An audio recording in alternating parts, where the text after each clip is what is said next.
With the risk of being absolutely boring, I have to stress that why I feel this method is really something to take in consideration is that when you do it this way, you get, without copying, because anyone can copy a violin and, well, it sounds decent, but if you follow this method, it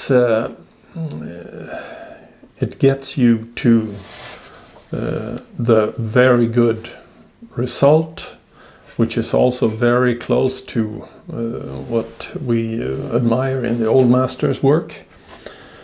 And as I see it, the clues to see if you're at the right track or if it's something to just forget about is when you find these oddities that I talked about before, but I will tell you what I mean. You see the top length curve has a very long, straight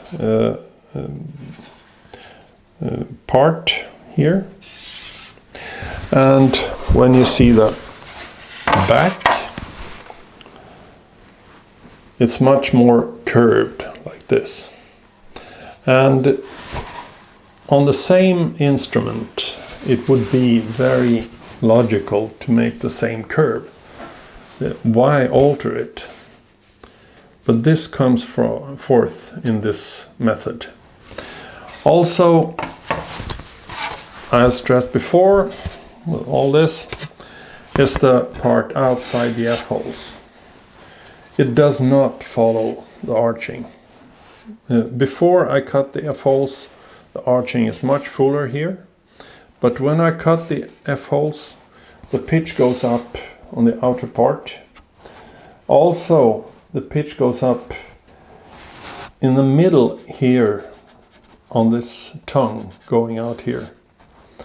And that means take off here, but here it's a little bit lower from the start. So I have to make a small channel out here in the tongue, which also is oddity that, as I mentioned, is a clue for there has to be some reason for doing this.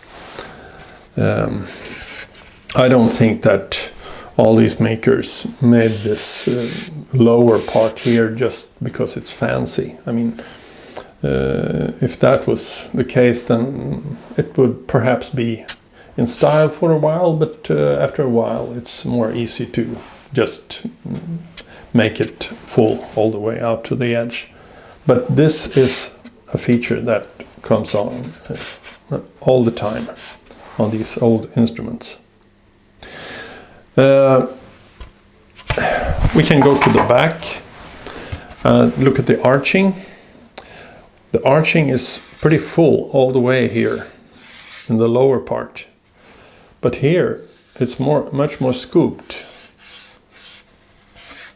And why I was talking about the same instrument. This is the same plate.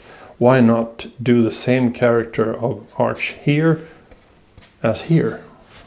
Why scoop it out more here? This is also a very, very common feature in the old instruments. About the thicknessing. Also, if you match the outer rub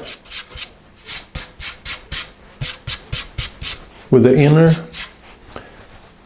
it matches, and this thickness pattern that we have learned from studying old instruments, it's there. So I think it's extremely interesting and slightly biased, but I think the instruments turn out very, very good.